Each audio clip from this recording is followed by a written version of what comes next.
नमस्कार।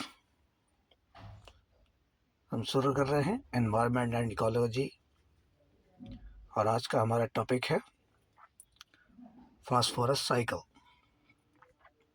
तो बिना देरी के शुरू करते हैं आज का अपना टॉपिक फास्फोरस साइकिल। देखिए, फास्फोरस साइकिल सेम वैसे ही साइकिल है जैसा कार्बन साइकिल था, वाटर साइकिल था, हाइड्रोजन साइकिल था। तो ये भी सेम उन्हीं के जैसा चक्र है। और मुझे लगता है कि वनडे कॉम्पिटिटिव एग्जामिनेशन में एक आध क्वेश्चन इनसे पूछा जाता है। सभी साइकिलों से एक क्वेश्चन, मतलब किसी से भी एक पूछा जा सकता है। तो ज़्यादा इम्पोर्टेंट वनडे एग्ज़ाम के लिए नहीं है, लेकिन पीसीएस का कोई भी, जैसे आरओ, एआरओ और मतलब जो बड़े एग्ज़ाम होते हैं, अधिकारी लेवल के जो एग्ज़ाम हैं, उनमें इन्वायरमेंट सही तरीके से देते हैं, मतलब थोड़ा गहराई से। तो वहाँ ज़्यादा क्वेश्चन आ जाते हैं। इसलिए इन्वायरमेंट की बारीकियों को समझना बहुत ज़रूरी है। और मुझे लगता है कि जो साइकिल वगैरह है, ये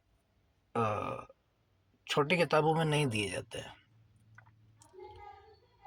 जैसे आप जीके की एक सामान्य किताब लेंगे तो उसमें बहुत गहराई से इन्वायरमेंट नहीं होगा, और मुझे तो लगता है कि इन्वायरमेंट सब्जेक्ट में नहीं होगा। थोड़ा बहुत इन्वायरमेंट बस बायोलॉजी वगैरह में दे दिया जाएगा और आपको लगेगा कि हमारा इन्वायरमेंट भी कंप्लीट है। या आप सोचेंगे भी नहीं कि इन्वायरमेंट भी पढ़ना ज़रूरी है। तो इन्वायरमेंट को एक अलग सब्जेक्ट मानते हुए उसका थोड़ी गहराई से अध्ययन कीजिए। और आज के टाइम में किसी भी एग्ज़ाम में बैठो तो इन्वायरमेंट बहुत ज़रूरी चीज़ हो गई है। क्योंकि जैसे अब ये साइकिल है, फास्फोरस साइकिल, हाइड्रोजन साइकिल और कार्बन साइकिल, वाटर साइकिल, ये गहराई की चीज़ें हैं। तो वनडे में तो नहीं पूछता है, या कभी कभी पूछ भी लेता है, लेकिन वनडे कॉम्पिटिटिव एग्ज़ाम में जहाँ से क्वेश्चन पूछता है वो टॉपिक अभी आगे है। मतलब 2-4 दिन वहाँ तक पहुँचने में हमें लगेंगे। हम इस विषय का कंप्लीट अध्ययन करेंगे। मुझे लगता है कि कुछ जो स्टूडेंट हैं वो वीडियो देखते हुए बोर हो जाएंगे, क्योंकि मैंने खुद ये वीडियो देखी थी तो मैं भी बोर हुआ था। लेकिन बोर होने से काम नहीं चलता। देखिए, मैं जो ये वीडियो बना रहा हूँ ये बिल्कुल फ्री है, और ऐसा नहीं है कि कोई चीज़ मैं अधूरी छोड़ दूंगा। मैं ए से शुरू करूंगा तो जेड पे ही ख़त्म करूंगा। ऐसा नहीं कि ए से शुरू करा और B C D E F G पे आके छोड़ दिया। मतलब सब्जेक्ट को शुरू किया जहाँ से शुरू होता है और ख़त्म वहाँ होगा जहाँ सब्जेक्ट ख़त्म हो रहा है। ऐसा तो नहीं पीएचडी हो जाएगी, लेकिन कम से कम ग्रेजुएशन लेवल का तो हो ही जाएगा। तो बिना देरी के शुरू करते हैं हम अपनी आज की क्लास। देखिए, फास्फोरस साइकिल क्या है? फास्फोरस साइकिल ये क्या होता है कि देखिए, हमें प्रकृति ने सब कुछ निशुल्क उपहार में दिया है। जितना हमें जीने के लिए तत्वों की ज़रूरत है, सब कुछ पृथ्वी ने फ्री दे रखा है। सबसे महत्वपूर्ण बात, हमें जो ज़रूरत होती है जीवन जीने के लिए, सबसे पहले जल की। तो जल जल हमें फ्री में उपलब्ध है। फिर चाहिए हमें शुद्ध वायु। वायु तो वायु हमें फ्री में उपलब्ध है। तीसरा किसका? स्थल की। तो स्थल की ज़रूरत है हमें, स्थल फ्री में उपलब्ध है। अब स्थल के अंदर जो पाए जाने वाले तत्व हैं, वो भी हमारे जीवन के लिए बहुत महत्वपूर्ण है। तो सभी तत्व जिन्हें हम आज वायुमंडल में महसूस करते हैं या पृथ्वी तल पर देखते हैं, कहीं ना कहीं वो पृथ्वी के गर्भ से ही आए हैं। जैसे एक सवाल अगर पूछा जाए कि पृथ्वी पे जो ये है, पृथ्वी पे जो जल उपलब्ध है आज, वो कहाँ से आया है, बता सकते हैं आप? तो इसका उत्तर है कि जल जो है वह पृथ्वी के गर्भ से ही आया है। अब प्रक्रिया बताऊं तो थोड़ा सा क्लास लेट होगी, लेकिन फिर भी बता देता हूँ कि जब पृथ्वी बनी थी तो ये आग का गोला थी। एक प्रक्रिया होती है घनीभूतीकरण। घनीभूतीकरण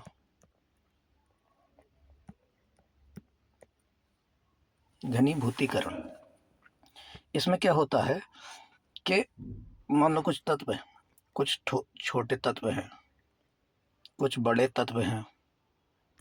ऐसे कुछ बड़े तत्व बना लेते हैं और कुछ छोटे तत्व बना लेते हैं, ऐसे ऐसे ऐसे ऐसे।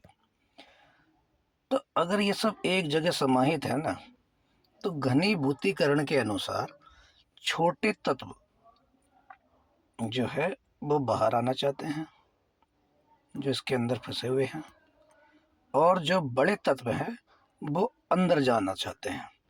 मतलब अपने अपने घनत्व के हिसाब से सेटल होना चाहते हैं। अब जो जल है वो पृथ्वी में जल के रूप में नहीं था, गैस के रूप में था। आपको पता है कि H2O इसका सूत्र है। तो H जो है वो हाइड्रोजन है और O जो है वो ऑक्सीजन है। तो इन दो गैसों को जोड़ने से जो है जल बनता है। यही दो गैसें पृथ्वी से ज्वालामुखी के रूप में निकली और कई हजार साल तक ज्वालामुखी प्रक्रिया होने के बाद वायुमंडल में जो आर्द्रता है उसकी अधिकता हुई। अधिकता होने के बाद में वर्षा होनी शुरू हुई है, फिर पृथ्वी पे जल उपलब्ध हुआ है। तो जल तो यहाँ से आया। अब जब जल पृथ्वी के गर्भ से आया है तो बाकी चीज़ें भी पृथ्वी के ही गर्भ से आई हैं। जैसे अब हम पढ़ने जा रहे हैं फास्फोरस साइकिल। क्या पढ़ने जा रहे हैं? Phosphorus cycle. तो यहाँ एक बढ़िया फोटो दे रखा है, इसको देख के आप समझिए। और जो डिटेल्स पे दे रखी है, जैसे ये है phosphate Uptake by plants, phosphate extraction from mines, erosion from phosphate rocks, और बाकी जो भी इन पर प्रक्रिया लिखी हुई, जैसे ये अभी पूरी डिटेल में 1 बाय 1 देखते हैं।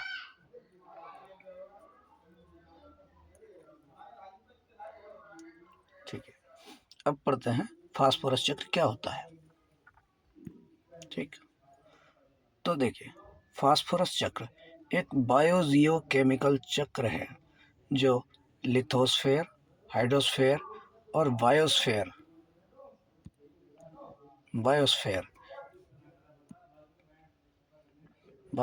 के माध्यम से फास्फोरस की गति का वर्णन करता है।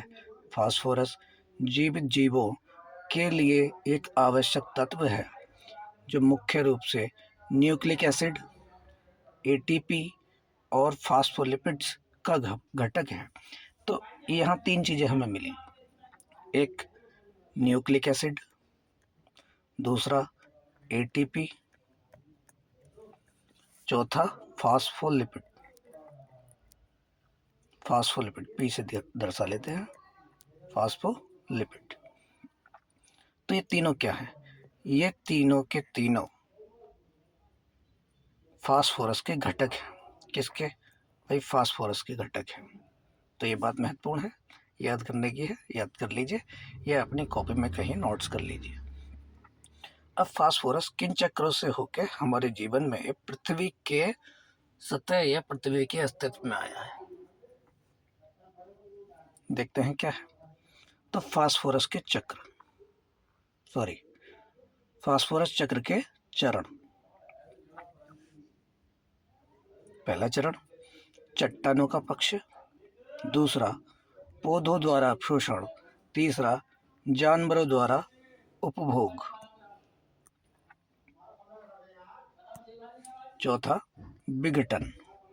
अब ये चारों क्या है, ठीक है। अब इन चारों को समझते हैं वन बाई वन, ये क्या होता है देखिए। ठीक है, फास्फोरस चक्र के प्रमुख चरण। पहला चरण है चट्टानों का अपक्षय। क्या है? चट्टानों का अपक्षय। फास्फोरस फास्फेट युक्त चट्टानों से अपक्षय प्रक्रियाओं के माध्यम से मुक्त होता है। दूसरा, फास्फेट आयन मिट्टी और जल निकायों में मुक्त होते हैं। दूसरा, पौधों द्वारा अवशोषण। पौधों द्वारा कैसे अवशोषण होता है इसका? पौधे अपनी जड़ों के माध्यम से मिट्टी से फास्फेट आयनों को अवशोषित करते हैं। फास्फोरस को न्यूक्लिक एसिड, एटीपी और फास्फोलिपिड्स के रूप में पौधों के ऊतकों में शामिल किया जाता है। बात को समझिए, फास्फोरस को न्यूक्लिक एसिड, एटीपी और फास्फोलिपिड्स के रूप में पौधों के ऊतकों में शामिल किया जाता है। यानी कि अगर पूछा जाए कि किसी पौधे में फास्फोरस किस रूप में पाया जाता है, तो 3 रूप हैं।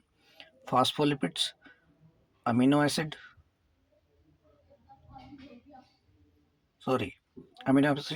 नहीं, न्यूक्लिक एसिड, एटीपी और अगला है फास्फोलिपिड्स। तो ये पौधों में शामिल किए जाते हैं और पौधे जो है इसको कुछ बैक्टीरिया और कवक द्वारा अपनी जड़ों के माध्यम से ग्रहण कर लेते हैं। आगे पढ़ते हैं, ये बात समझ में आई। दूसरा हो गया। तीसरा, जानवरों द्वारा उपभोग। अब जानवर इसको कैसे खा सकते हैं, तो यही प्रक्रिया। देखिए, आप सीधी सी बात जानते हैं, जो शाकाहारी जीव हैं वो पेड़ों पे आश्रित होते हैं, पेड़ों पे, पौधों पे। अब ये पेड़ मैंने कुछ ऐसा बनाया है जो छायादार हो, लेकिन पेड़ पौधे जब हम साथ में बोलते हैं तो घास हो सकती है, तो घास की भी जड़ें होती हैं, उसमें भी फास्फोरस इन्हीं रूप में पाया जाएगा।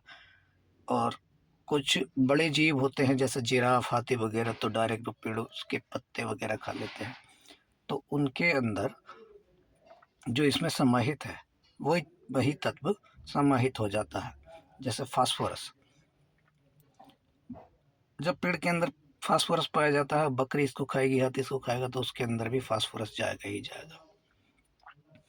तो इसी प्रकार आगे बढ़ते हैं। पौधे अपनी, ये तो हो गया तीसरा।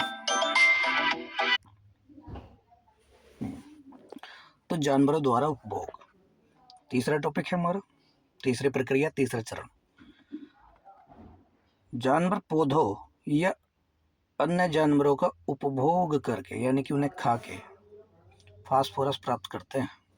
फास्फोरस को हड्डियों, दांतों और पशु शरीर में कोशिकीय संरचनाओं में शामिल किया जाता है। आगे विघटन। तो अच्छा, ये तीसरी बात समझ में आई कि फास्फोरस हड्डियों, दांतों और पशु शरीर में कोशिकीय संरचना में शामिल किया जाता है। हम नहीं करते हैं, स्वयं अपने आप हो जाता है। प्रकृति ने शरीर में ऐसी प्रक्रियाएं दी हुई हैं जो स्वयं कार्य कर सके। आगे पढ़ते हैं। विघटन। देखिए, विघटन क्या होता है? विघटन का मतलब होता है कि कोई चीज मान लो ऐसे रखी हुई है, अब वो जैसे उसमें कोई बैक्टीरिया, कवक, ये चीज़ें हैं, तो अगर वो सड़ नहीं रही है, सॉरी, पृथ्वी पे ऐसा ही पड़ी हुई है, तो इसको समाप्त करने के लिए कुछ इसमें बैक्टीरिया का अपने आप स्राव हो जाएगा। स्राव मतलब उत्पन्न हो जाएंगे और वो इसको खा के इसको समाप्त कर देंगे, यानी कि इसको जो है मिट्टी में वापस मिला देंगे। तो यही होता है विघटन। तो अब विघटनकारी बैक्टीरिया और कवक मृत कार्बनिक पदार्थ को तोड़ते हैं, फास्फोरस को फास्फेट आयनों में के रूप में मिट्टी और जल में मुक्त करते हैं। अब देखिए, कोई मृत कार्बनिक पदार्थ है, जैसे मैंने ये बनाया था, और बैक्टीरिया वगैरह, बैक्टीरिया और कवक इसको क्या करेंगे, फास्फेट में बदल देंगे, फास्फेट आयनों के रूप में बदल देंगे, और बदल के ये मिट्टी और जल में स्वयं मिल जाएगा। तो यही विघटन होता है। आगे पढ़ते हैं। पांचवी प्रक्रिया क्या है, अपसादन। अच्छा, ये क्या होता है, पढ़ के देखते हैं। जब फास्फोरस जल निकायों तक पहुंचता है, कहाँ तक, जल निकायों तक, वह विलयन से बाहर निकलकर अपसादी जमा बना सकता है। अपसादी जमा बन सकता है मतलब अपसाद क्या होता है, जैसे मान लीजिए कि कोई तत्व है और ये जल निकाय के संपर्क में आ जाता है। अभी मैं अपसादन बता रहा हूँ कि अपसाद क्या होता है। तो ये धीरे धीरे बह के, जैसे अभी एक प्रक्रिया बताई थी कि बैक्टीरिया और कवक जो है उसका विघटन कर देते हैं, तो विघटन के बाद कुछ तत्व इसका जल के संपर्क में आ जाता है, वही बह के जो है कहीं एक स्थान पे जमा हो जाता है। इसी जमा हुए तत्व को अपसाद कहते हैं। ठीक, तो अपसादी जमा बना दिया जाता है। इसी के बारे में अब ये प्रक्रिया फास्फोरस के बारे में लगा लीजिए कि मान लीजिए ये फास्फोरस है, फास्फोरस का विघटन हुआ, विघटनकारी बैक्टीरिया और कवकों के द्वारा, फिर जल के संपर्क में आया और जल के साथ बह के ये जो है कहीं एक जगह जमा हो जाएगा, इसी को अपसाद कहा जाएगा। तो यही है अपसादन। अब मैं दोबारा पढ़ लेता हूँ इसको। देखिए, जब फास्फोरस जल निकायों तक पहुंचता है, वह विलयन से बाहर निकलकर अपसादी जमा बना सकता है।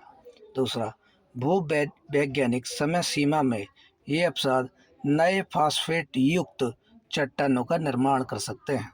अब दोबारा से प्रक्रिया समझाता हूँ। देखिए क्या, मान लीजिए कोई फास्फोरस का तत्व है, यहाँ ये पड़ा हुआ है, उसके बराबर में कोई नदी बह रही है। ठीक है, विघटनकारी बैक्टीरिया इसको विघटित कर देते हैं, बैक्टीरिया और कवक। ठीक है, जब इसका कुछ भाग जल के संपर्क में आता है, वो जल के साथ बह जाता है। अब बहने के बाद में जब ये कहीं एक जगह जाके एकत्र होता है और अपसाद बन जाता है, तो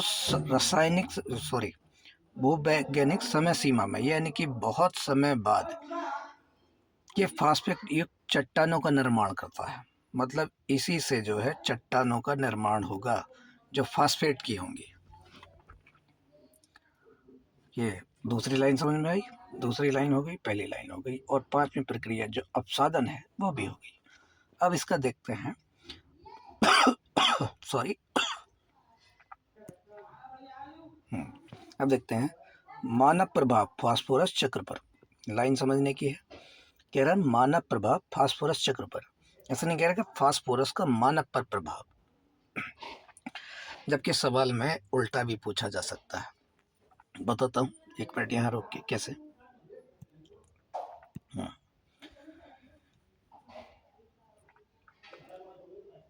हमने एक प्रक्रिया पढ़ी थी कि जब फास्फोरस चक्र है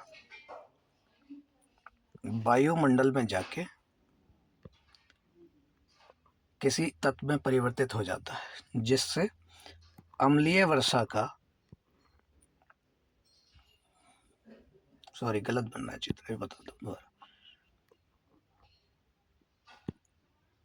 मान लीजिए ये बादल है,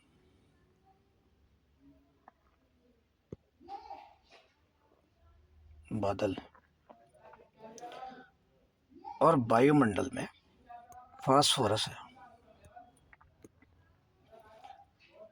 तो वर्षा के माध्यम से ये फास्फोरस, पहली बात तो ये जो फास्फोरस है ये वायुमंडल में किसी अन्य तत्व में परिवर्तित होता है, उसका नाम जो है ऊपर था, ये नहीं था तो अभी पता चल जाएगा आगे क्या है। तो ये अम्लीय वर्षा को जन्म देता है। जब अम्लीय वर्षा होती है तो यही तत्व पृथ्वी तल पे वापस आ जाते हैं वर्षा के माध्यम से। अब मैं जो समझाना चाह रहा हूँ वो फास्फोरस का मानव पर प्रभाव। देखिए फास्फोरस ऐसा तत्व है कि अगर मनुष्य शरीर पर एलर्जी वगैरह होती है तो उसको ठीक करने में बहुत कारगर होता है। तो ये अम्लीय वर्षा मानव के इसके लिए भी उपयुक्त है कि अगर किसी व्यक्ति को एलर्जी है और अम्लीय वर्षा में वो नहाता है तो उसकी एलर्जी समाप्त हो जाएगी। दूसरा, इसके बुरे प्रभाव भी होते हैं, तो इतना ज़्यादा डिटेल पे जाने की ज़रूरत है नहीं, लेकिन ये जो प्रक्रिया थी ये समझनी थी कि फास्फोरस का जो वर्षा में होता है उस पर क्या, उसका क्या प्रभाव हो सकता है। ये किसी किताब में नहीं है, ये मैं अपनी ओर से बता रहा हूँ क्योंकि मुझे पता है। आगे देखते हैं।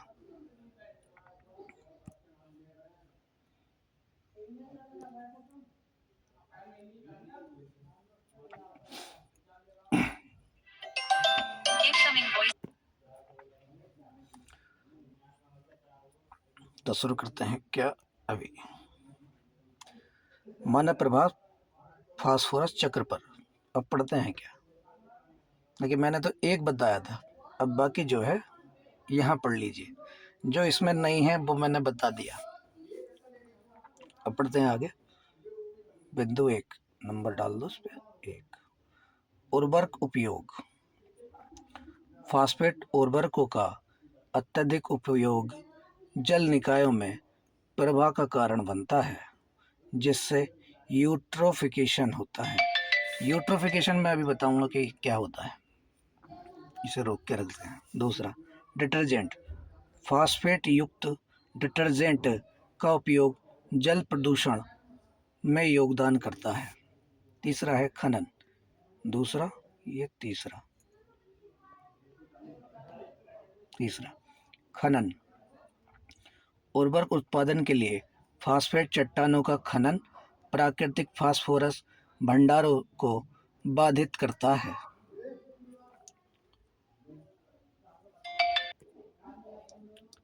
तो यहाँ लिखा हुआ है कि बाधित करता है। बाधित का मतलब क्या है। वैसे तो हिंदी जो है किसी टाइपिस्ट ने बढ़िया नहीं लिखी है, लेकिन अर्थ समझने के लिए ठीक है, थोड़ा सा गहनता और बुद्धि लगा के पढ़ेंगे तो समझ में आएगा। देखिए, उर्वरक उत्पादन के लिए फास्फेट चट्टानों का खनन प्राकृतिक फास्फोरस भंडारों को बाधित करता है। बाधित का मतलब ये है कि प्राकृतिक जो फास्फोरस के भंडार हैं उनको समाप्त करता है, यानी कि धीरे धीरे जब खनन होगा उनका तो खत्म हो ही जाएगा। तो बाधित का मतलब यही है, किसी अनपढ़ आदमी ने ये जो अनपढ़ नहीं, चमत्कारी आदमी ने ये चमत्कार किया है। तो आगे बढ़ना, बाधित से परेशान मतलब समझ लो, अपने हिसाब से लिख लेना। फास्फोरस चक्र का महत्व, ये पढ़ना बहुत जरूरी है क्योंकि अक्सर जो है क्वेश्चन इन चीज़ों से पूछा जाता है जिन्हें हम ये सोच लेते हैं कि ये यार महत्व है, इसका क्या ही महत्व है हमारे लिए, कुछ नहीं, इससे क्वेश्चन नहीं पूछा जाएगा। तो जानकारी इसके अंदर जो दी हुई है वो महत्वपूर्ण है। पढ़ते हैं। देखिए, डीएनए और आरएनए। फास्फोरस न्यूक्लिक एसिड का एक प्रमुख घटक है जो आनुवंशिक जानकारी के भंडारण और स्थानांतरण के लिए आवश्यक है। दूसरा, ऊर्जा स्थानांतरण। ऊर्जा स्थानांतरण का मतलब एक स्थान से दूसरे स्थान को ऊर्जा का स्थानांतरण मतलब जाना। एटीपी जिसमें फास्फोरस होता है, कोशिकाओं में ऊर्जा स्थानांतरण के लिए आवश्यक है। अब दूसरा है, तीसरा, कोशिका झिल्ली, फास्फोलिपिड्स जिसमें फास्फोरस होता है, कोशिका झिल्ली के महत्वपूर्ण घटक हैं। एक क्वेश्चन इनसे जोड़ के बना के दिखाता हूँ। क्या है कि अगर क्वेश्चन हम ऐसे लिखें कि निम्न में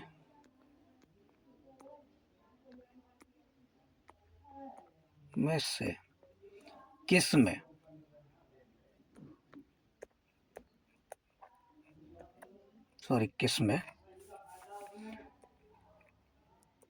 फास्फोरस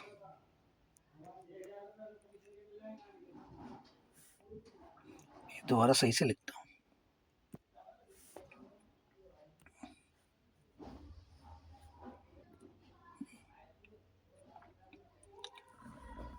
तो देखिए मैंने लिख दिया है, पढ़ के बता देता हूँ।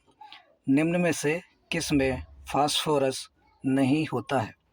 मान लिए ये सवाल आ जाता है और ऑप्शन में हो, एक ऑप्शन है ए न्यूक्लिक एसिड, दूसरा है एटीपी और तीसरा फास्फोलिपिड्स। अब चौथा जो ऑप्शन है वो कोई और रख देगा जिसमें फास्फोरस नहीं होगा, तो पता है आपको उत्तर क्या देना है। मैं इसलिए बता रहा हूँ क्योंकि यहाँ हेडिंग लगी हुई है फास्फोरस चक्र का महत्व। जहाँ ऐसे हेडिंग लिखी हुई होती हैं तो विद्यार्थी सोचते हैं कि महत्व है इसका, क्या ही महत्व है, छोड़ो उसको। तो यहाँ से सीधा सा क्वेश्चन बनेगा और आप गलती कर बैठेंगे और नंबर 1 माइनस में चला जाएगा। तो आगे बढ़ते हैं, उम्मीद है आपको समझ में आ गया होगा।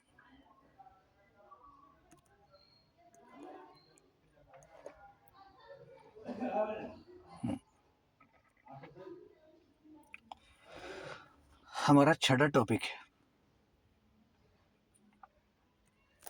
छठा, यह है विश्व के बायोम। क्या होते हैं बायोम, इनका क्या महत्व है, पृथ्वी पे ये कहाँ कहाँ पे हैं और इनके अंदर क्या क्या है।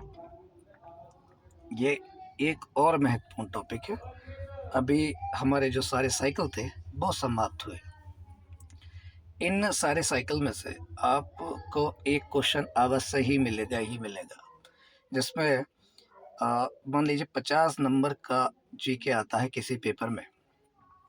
तो एक क्वेश्चन तो मान के चलिए कि जो जितने साइकिल अभी हमने पढ़े हैं 3-4, वहाँ से एक क्वेश्चन पूछेगा।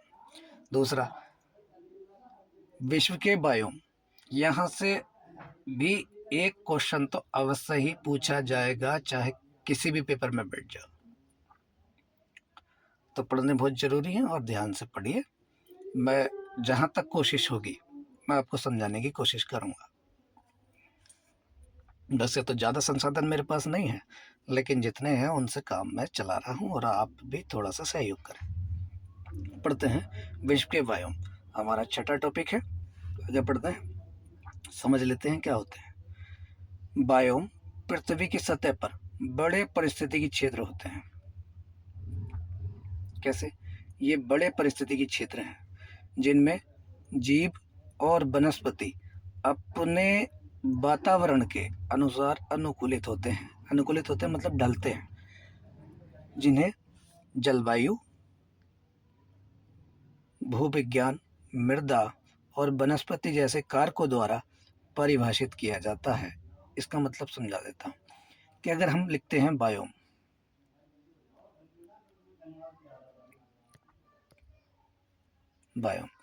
तो इनको किन से परिभाषित किया जाएगा कि बायोम होते हैं कि एक तो जलवायु, इनकी जलवायु अलग होगी,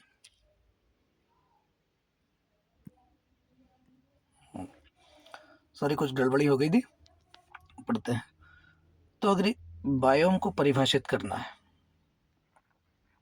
जैसे बायोम, तो कैसे परिभाषित करेंगे कि हमें बताना होगा कि इनकी जलवायु कैसी होती है।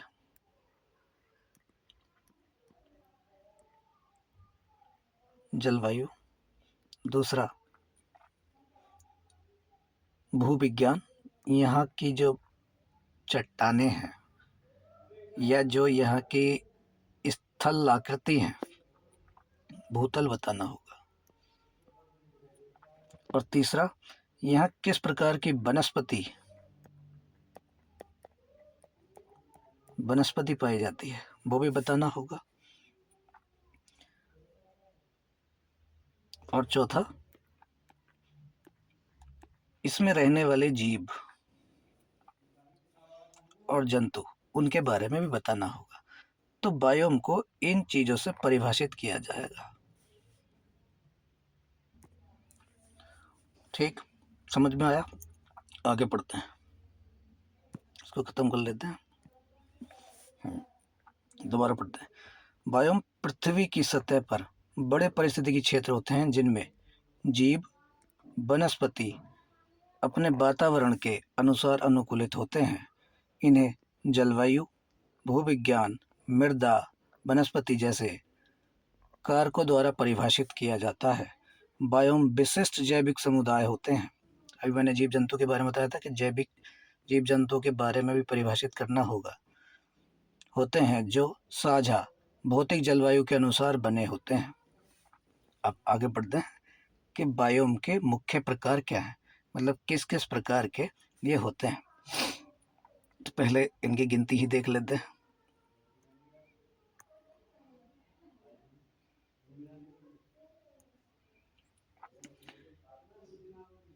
बायोम के मुख्य प्रकार,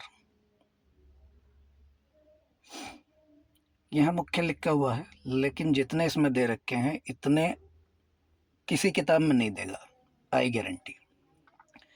कई प्रकार के बायोम होते हैं जिनमें शामिल है, पहला टुंड्रा बायोम, और ये यहाँ पे है ताइगा। ताइगा नहीं है, ये है टैगा। टैगा बायोम, जहाँ जहाँ आपको ताइगा दिखाई दे वहाँ समझ लेना टैगा है। और इसका दूसरा नाम बोरियल है, बोरियल फॉरेस्ट। आगे पढ़ते हैं, दूसरा हो गया ये। तीसरा, समशीतोष्ण वन बायोम। इन सब के आगे बायोम लगाने से कोई दिक्कत नहीं है, अगर नहीं भी लगाते हो तब भी दिक्कत नहीं है। टुंड्रा, टैगा, समशीतोष्ण वन और उष्णकटिबंधीय वर्षा वन, घास का मैदान, मरुस्थल, और इसके अंग्रेजी में शेपरल बोलते हैं, इसमें चापराल लिखा हुआ है, आप शेपरल ही पढ़ना इसको भी, चापराल। और मीठे पानी के बायोम और समुद्री यानी कि खारे पानी के बायोम, ये 9 प्रकार के हो गए। आगे देखते हैं। अब देखते हैं ये विश्व में कहाँ कहाँ पे स्थित है। तो कहाँ पे कौन सा बायोम स्थित है वो कलर के माध्यम से देखा जा सकता है। देखिए, हाई माउंटेन, ये है हाई माउंटेन। हाई माउंटेन हमें कहाँ कहाँ दिख रहे हैं। वैसा भी हमें पता होना चाहिए कि जो विश्व में पर्वत श्रृंखलाएं हैं वो कहाँ कहाँ पे हैं। देखिए, ये जो नीले कलर में जितने दिख रहे हैं,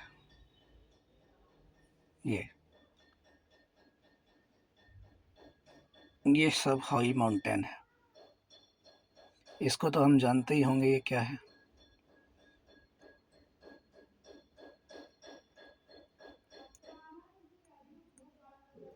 अफ्रीका के जो माउंटेन है वो ज़्यादा ऊंचे नहीं है। एक ये है। अब इन सबको आप जानते हैं ये कौन से हैं। वैसे इन्हें जानना अभी ज़रूरी नहीं है, ये भूगोल की चीज़ें हैं, लेकिन फिर भी मैं बता देता हूँ। ये उत्तरी अमेरिका के पर्वत हैं, ये दक्षिण अमेरिका की पर्वत श्रृंखलाएँ हैं, ये भारत और चाइना की पर्वत श्रृंखलाएँ हैं, और ये अफ्रीका की हैं। और इसके बाद में ये पाकिस्तान जो हिंदू कुश वगैरह पर्वत हैं, पामीर की गांठ लगभग जो यहाँ पे है, यहाँ पे वो हैं, और कुछ नीला कलर मुझे यहाँ पे भी दिख रहा है। तो आप इनको एटलस में से भी पढ़ सकते हैं। और मैं बता देता हूँ, ये रॉकीज़ हैं, रॉकीज़, ये एंडीज़ हैं, एंडीज़, और ये हिमालय हैं।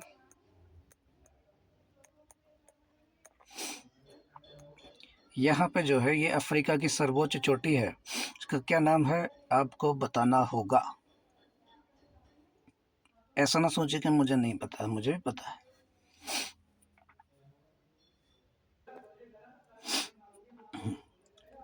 लगभग आधे घंटे की क्लास हो गई, लेकिन आज मेरा विचार जो है वो ये लगभग 1 घंटे की 1 घंटे की क्लास बनाने का है। तो मैं अभी आगे पढ़ता हूँ।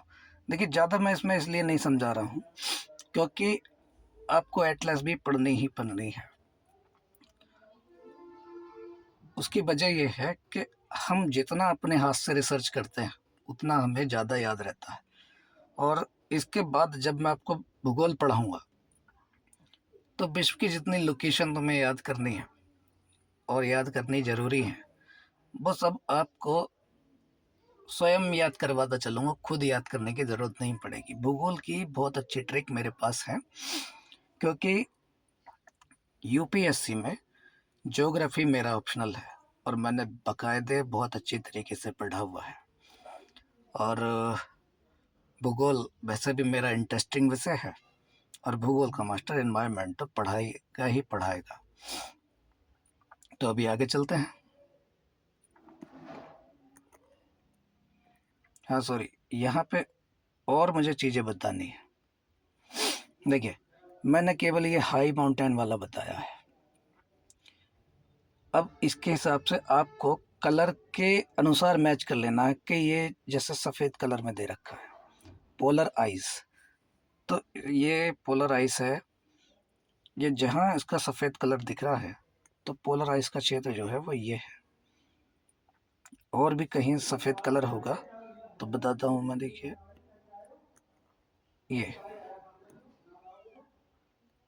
ये जो क्षेत्र है पूरा पोलर आइस का क्षेत्र है, मतलब ध्रुवीय बर्फ।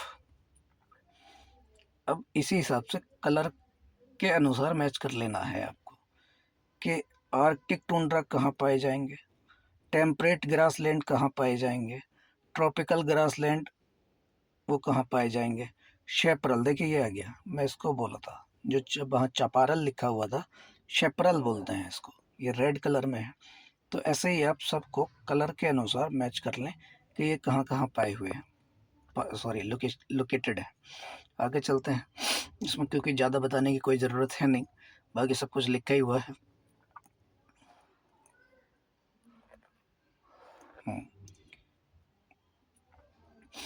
एक और डायग्राम दिया हुआ है, इसमें समझना क्या है आपको। देखिए, ऊंचाई के अनुसार इसमें जो है वो बायोम दे रखे हैं, ऊंचाई के हिसाब से और दूरी के हिसाब से। मैं बताता हूँ क्या होता है। देखिए, जैसे ये टुंड्रा है,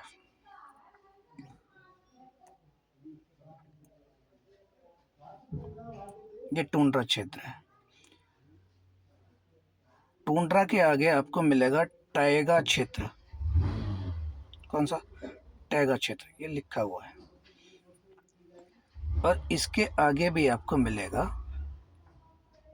टेम्परेट डेसिडस फॉरेस्ट। अब ये तीन जो चार हैं ये क्रम से हैं, 1 2 3 और 4। तो इनको हमेशा क्रम से ही लगाना होगा कि अगर जैसे मान लो कि ये भूमध्य रेखा है, कर्क रेखा है, सॉरी ये भूमध्य रेखा है, ये कर्क रेखा है और ये मकर रेखा है। तो अगर हम इनसे जो है लाइन पे लगाएं तो जहाँ जहाँ, अब ऐसे इसको कर लेते हैं, ये मान लो पृथ्वी है और ये तीनों लाइन कर्क रेखा, भूमध्य रेखा और मकर रेखा है। तो अगर हम ऐसे पढ़ते हैं कि टेम्परेट रेन फॉरेस्ट, मान लीजिए यहाँ टेम्परेट रेन फॉरेस्ट, तो इसी के सामने बिल्कुल ये होगा टेम्परेट डेसिडस फॉरेस्ट, और इसी के सम्मुख होगा टेम्परेट ग्रासलैंड और डेजर्ट, और जो ये है सब ट्रॉपिकल डेजर्ट वो यहाँ होगा। अब इसकी लोकेशन जो सब ये वाला है सब ट्रॉपिकल डेजर्ट, ये इन जो जैसे मान लें अगर ये देशांतर रेखा है तो ये इनसे और आगे तक जाएगा इस तरीके से जैसे बना हुआ है वैसे। अब इसके आगे क्या सवाना पाए जाएंगे यहाँ, और फिर सवाना के ऊपर ट्रॉपिकल सीजनल फॉरेस्ट पाए जाएंगे, ट्रॉपिकल सीजनल फॉरेस्ट, और फिर ट्रॉपिकल रेन फॉरेस्ट ऐसे। तो इसको अपने हिसाब से बना लें, नहीं तो ज़्यादा इसकी कोई ज़रूरत है नहीं, बस क्रम याद रखना है कि टुंड्रा, टेगा, और फिर 4 ये temperate rain forest, temperate deciduous forest और टेम्परेट ग्रासलैंड एंड डेजर्ट, और फिर इसी के नीचे सब ट्रॉपिकल डेजर्ट आ जाएगा। फिर एक लाइन पढ़ेंगे ट्रॉपिकल रेन फॉरेस्ट और ट्रॉपिकल सीजनल फॉरेस्ट, फिर सवाना घास क्षेत्र और सब ट्रॉपिकल डेजर्ट। ये सब जलवायु के अनुसार निर्धारित है और ये क्रम से लगे हुए हैं। तो आगे बढ़ते हैं।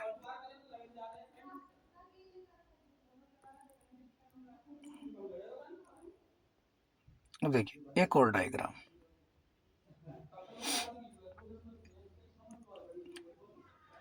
फिर से एक और डायग्राम है जैसे मैंने बताया था। अब ये जो है ये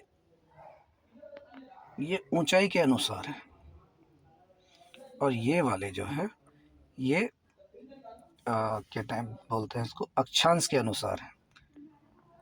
ये अक्षांश के अनुसार ऊपर केबल लेके है, नीचे कई है। तो देखिए ये अक्षांश के अनुसार है, जैसे ही अक्षांश और देशांतर चेंज होते हैं वैसे ही हमारी जलवायु भी बदल जाती है। अब एक ही लाइन में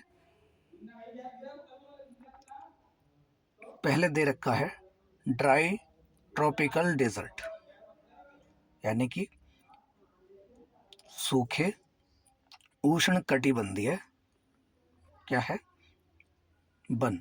दूसरा है मॉइस्ट ट्रॉपिकल डेजर्ट। तीसरा है सवाना और ड्राई ट्रॉपिकल फॉरेस्ट, और अगला जो है वो इससे ढक गया है ट्रॉपिकल रेन फॉरेस्ट। तो अभी मैं इनको बताऊंगा ये वास्तव में कहाँ कहाँ है, पहले इनका क्रम पढ़ लीजिए। लेकिन अच्छा क्रम भी पढ़ना जरूरी है कि ये जो है इन अक्षांश से इन अक्षांश के बीच में पाए जाते हैं चारों, 1 2 3 4 5, ये 5 है, पांचों एक ही अक्षांश, मतलब जैसे मान लीजिए 0 डिग्री से 10 डिग्री अक्षांशों के बीच में पाए जाएंगे, ऐसा मान के चलिए। अगले जो हैं ये कुछ अक्षांशों के बीच में पाए जाएंगे, जैसे कर्क रेखा है मान लो 33.5 डिग्री, तो इनको बोला जाता है कि ये 30 डिग्री के मध्य पाए जाते हैं, 30 से 35। और टैगा उनके और उच्च अक्षांशों में पाए जाते हैं। टुंड्रा सर्वोच्च अक्षांशों में पाए जाते हैं, सर्वोच्च मतलब सबसे ऊंचे अक्षांशों में पाए जाते हैं, जैसे 60 से 90 टुंड्रा। अब पढ़ना शुरू करते हैं। डायग्राम देख लिए हमने 3, कुछ समझ में आया होगा, और जो नहीं समझ में आया होगा तो अब समझ में आ जाएगा। देखिए सबसे ऊपर दे रखा था tundra biome, number 1 tundra biome, ये क्या है स्थान, सबसे पहले दे रखा है। तो सबसे ऊपर थे, सबसे ऊपर क्या है उत्तरी गोलार्ध में पाया जाता है। दूसरा उत्तरी ध्रुव को घेरते हुए दक्षिण की ओर विस्तृत होता है। ये एक बायोम के बारे में बताया है कि इसका स्थान कहाँ तक है। दूसरा जलवायु कैसी होती है, अत्यंत ठंडा होता है, भाई ध्रुवों पे है तो ठंडा तो होगा ही होगा। लंबी सर्दियों और छोटी ठंडी गर्मियों के साथ औसत शीतकालीन तापमान -34 डिग्री तक गिर सकता है, जबकि ग्रीष्मकालीन तापमान 3 से 12 डिग्री सेंटीग्रेड के आसपास रहता है। वनस्पति परमाफ्रॉस्ट देखिए परमाफ्रॉस्ट एक जटिल शब्द है, बता देता हूँ क्या होता है। कोई सतह, इस सतह पे कोई वनस्पति है, छोटी मोटी वनस्पति, तो वो बर्फ से ढक जाती है, या ऐसे बोलते हैं कि बर्फ से ढकी हुई जो सतह है उसको परमाफ्रॉस्ट बोलते हैं। तो शब्द को याद कर लीजिए, परमाफ्रॉस्ट क्या होता है। परमाफ्रॉस्ट ये चीज है, मतलब बर्फ से ढकी हुई सतह। आगे पढ़ते हैं। परमाफ्रॉस्ट के कारण जड़ वृद्धि प्रतिबंधित होती है, इसलिए कम उगने वाले पौधे जैसे काई, लाइकेन, सेज और बोने झाड़ियाँ पाई जाती हैं। अब एक बात और समझ में आती है इसको पढ़ के कि परमाफ्रॉस्ट से क्या होता है कि जो जड़ है वो नहीं बढ़ पाती, क्योंकि बर्फ से दबी रहती है तो जड़ कहाँ से वृद्धि करेगी। जड़ वृद्धि के लिए होनी चाहिए धूप, और धूप इनको मिल नहीं पाती पूरी तरीके से, तो जड़ वृद्धि रुक जाती है। आगे बढ़ते हैं। जीव जंतु,